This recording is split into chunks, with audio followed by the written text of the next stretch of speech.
साखरेबाबत पत्र जे आहे ते लिहिले.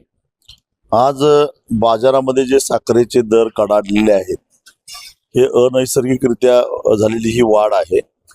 त्याला काही एक कारण नाही. कारण साधारणपणे मागणी आणि पुरवठ्याचा रेशो बिघडला तरच भाव वाढतात किंवा कमी होतात.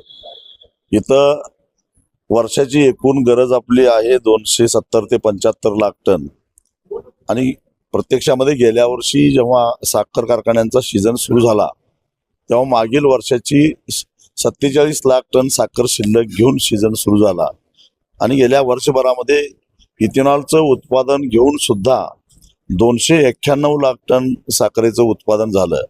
म्हणजे 291 लाख टन अधिक 47 म्हणजे 338 लाख टन साखर ह्या सीझनमध्ये आपल्याला उपलब्ध होती आणि त्या तुलनेनं आपल्याला गरज होती फक्त 270 लाख टनाची. 8 लाख टन साखर निर्यात झाली म्हणजे 330 लाख टन साखर शिल्लक राहिली. आज अखेर केंद्रीय अन्न आणि नागरी पुरवठा मंत्रालयानं वेळोवेळी जे काही साखरेचा कोटा रिलीज केलेला आहे, महिन्याला साधारणपणे 22 लाख टन ते रिलीज करतात, ते 247 लाख टन रिलीज केलेलं आहे. म्हणजे अजून 83 लाख टन साखर शिल्लक राहायला पाहिजे. परंतु आता सरकार म्हणतंय की देशामध्ये केवळ 35 लाख टन साखर शिल्लक आहे. आता मी सांगितले हे सगळेच्या सगळे आकडे सरकारचेच आहेत, माझे नाही आहेत. मग सरकार आता म्हणतंय 35 लाख टन शिल्लक आहे. प्रत्यक्षामध्ये एकूण साखरेपैकी केवळ 247 लाख टन साखर रिलीज केलेली आहे आणि मग निर्यात वजा जाता 83 लाख टन साखर जी काय आहे त्यातले 47 लाख टन साखर 48 लाख टन साखर कुठे गेली, गायब झाली का? मग त्याच्या दोन शक्यता निर्माण होतात. एक तर जो काही कोटा दिलेला होतो ज्या त्या महिन्याचा तो कोटा तोडून काही कारखान्यांनी कोट्यापेक्षा जास्त साखर पूर्वी कमी दरामध्ये विकलेली आहे, म्हणजे 3700 ते 3800 रुपये क्विंटल, आणि काही व्यापाऱ्यांनी ती खरेदी करून आपल्याजवळ दाबून ठेवलेली आहे. कारण अनेक साखर कारखानदार हेच व्यापारी आहेत, ते लक्षात घ्या. ते व्यापारी आता वेगळे कोण नाहीत, कारखानदार हेच व्यापारी आहेत. आणि म्हणजे इथं शेतकऱ्याला चुना लावायचा उद्योग केलेला आहे. आणि तीच साखर जी 3600-3700 रुपये क्विंटलनं खरेदी केली आहे ती आज 6500 क्विंटलनं ते विकायला लागलेले आहेत.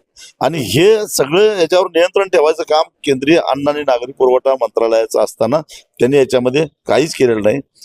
देशामध्ये 35 लाख टन साखर शिल्लक आहे असं केंद्र सरकार म्हणतं, त्यातली 25 लाख टन तर महाराष्ट्रातच आहे. मग उत्तर प्रदेशची साखर कुठे गेली, पंजाब हरियाणाची कुठे गेली, कर्नाटकची आणि तामिळनाडूची साखर कुठे गेली, आंध्रची साखर कुठे गेली? म्हणजे याचा अर्थ महाराष्ट्र वगळता इतर राज्यातल्या कारखान्यांनी जे काही रिलीज मेकॅनिझम होता तो स्वीकारलेला नाही आहे किंवा तो पाळलेला नाही आहे आणि त्याच्याबद्दल कारवाई करण्याचा प्रयत्न केला गेला नाही. ह्या 48 लाख टन साखरेपैकी काही साखर व्यापाऱ्यांनी खरेदी करून दाबून ठेवलेली आहे आणि ते आता चढ्या दरानं विकून पैसा कमवत आहेत. आणि काही साखर 3 महिन्यापूर्वी जेव्हा सरकारनं साखरेच्या निर्यातीवर बंदी घातली ती बंदी तोडून शेजारी राष्ट्राबरोबर आपले जे काही खुल्या व्यापाराचे करार आहेत, बांगलादेश बरोबर आहे, नेपाळ बरोबर आहे, पाकिस्तान बरोबर आहे, त्याचा गैरफायदा घेऊन चोरट्या मार्गानं साखरेच्या निर्यातीला बंदी असताना सुद्धा बाहेरच्या देशामध्ये पाठवून पैसा कमावलेला आहे. आणि मग बाहेरच्या देशामध्ये एवढ्या मोठ्या प्रमाणामध्ये साखर जात असताना आमचे केंद्रीय गृहमंत्री काय करत होते? त्यांची जबाबदारी, गृह खात्याची काही जबाबदारी होती का नाही?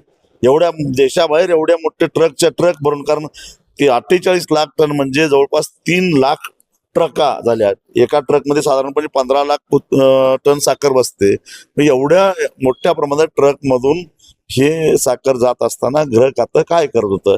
म्हणजे या ठिकाणी केंद्रीय गृहमंत्री असतील किंवा केंद्रीय अन्न नागरी पुरवठा प्रल्हाद जोशी असतील किंवा अमित शहा असतील, हे दोघंही जबाबदार आहेत आणि याची सखोल चौकशी झाली पाहिजे. हीच मागणी मी पंतप्रधानांना पत्र लिहून केलेली आहे. जर महागाईची झळ लोकांना बसत असेल, जी साखर 4000 विकत घेतली पाहिजे ती 6000 आणि 7000 विकत घ्यावी लागत असेल तर हे वरचे 3000 रुपये ग्राहकांच्या खिशातले गेले आहेत.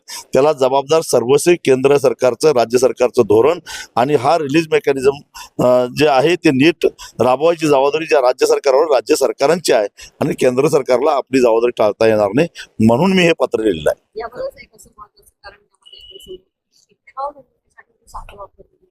यामुळे फटका बसतोय साठा करणं गरजेचं होतं. एक 30 लाख टन साखर इथेनॉलसाठी वापरली गेली असं म्हटलं जातंय, परंतु वापरली गेली म्हणजे काय, तर तेवढं उत्पादन कमी केलं गेलं साखरेचं. मुळामध्ये इथेनॉलला साखर देऊ जाऊन सुद्धा 291 लाख टन साखरेचं उत्पादन झालं हे लक्षात घ्या. त्यामुळं इथेनॉलमुळे साखर कमी पडलेली नाही आहे. जर इथेनॉलच्या साठी वापरलं नसतं तर कदाचित हा आकडा 291 लाख टन आणि 30 लाख टन म्हणजे जवळपास 321 लाख टन साखरेचं उत्पादन झालं असतं. आणि मग आपल्यासमोर अतिरिक्त साखरेचा प्रश्न निर्माण होऊन साखरेचे भाव पडले असते आणि आता जे काही वेळेवर ऊसाचे पैसे मिळतात ते सुद्धा शेतकऱ्यांना मिळाले नसते. तर याचा परिणाम गुळावर देखील होण्याची शक्यता आहे का? कारण मार्केटमध्ये हो, साखरेचे आणि गुळाचे दर एकमेकावर अवलंबून असतात. साखर वाढली की गुळाचे भाव आपोआपच वाढतात आणि त्यामुळं गुळाचं उत्पादन घटणार आहे. कारण साखरेचे भाव वाढल्यानंतर गुळाचे भाव जर वाढले नाहीत तर मग गुराळाला कोणी ऊस देणार नाही आणि त्यामुळे मग गुळाचं उत्पादन घटेल आणि उत्पादन घटलं की त्याचे भाव वाढणार. पण एफडीएचं कुठेतरी गुळाकडे दुर्लक्ष असल्याचं पाहायला मिळते, कारण अनेक ठिकाणी भेसळ गुळ जो आहे ते पाहायला मिळतोय.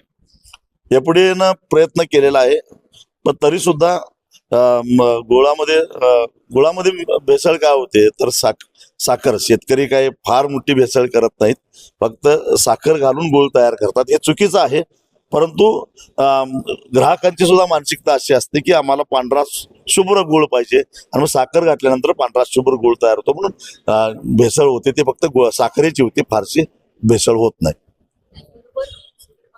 केंद्र सरकारने आता साखर आयात करण्याचा निर्णय घेतला. हा निर्णय सुद्धा मूर्खपणाचा निर्णय आहे. कारण 10 लाख टन साखर आयात करायचं ठरवलं तर कितीही प्रयत्न केला तर ती 15 ऑक्टोबरच्या आत साखर येणार नाही आणि ती कच्ची साखर म्हणजे ती रिफाईन करायला आणि 8-10 दिवस लागणार आणि त्यामुळं 15 ऑक्टोबर नंतर साखर बाजारात येऊन उपयोग काय त्याचा. 15 सप्टेंबरला तर दक्षिणेकडचे कारखाने सुरू होतात. तामिळनाडू किंवा कर्नाटकातील म्हैसूर, मंड्या, शिमोगा या जिल्ह्यातले साखर कारखाने हे साधारणपणे 15 सप्टेंबरला सुरू होत असतात. त्यामुळे 15 सप्टेंबर पासून देशातच साखरेचं उत्पादन होत असताना परत साखर आयात करण्याचा मूर्खपणा केंद्र सरकारनं केलाय. त्याचा फटका शेतकऱ्याला बसणार आहे. कारण पुढच्या वर्षी सीझन तसा चांगला जाणार आहे. आता जो काय शेतामध्ये उभा ऊस आहे तो बघता आणि एकूण पर्जन्यमान आतापर्यंत झालेलं बघता पुढच्या वर्षी सुद्धा 300 लाख टनाच्या आसपास साखरेचं उत्पादन होणार आहे. त्यामुळं हे 10 लाख टन साखर आयात करायची काही एक आवश्यकता नव्हती.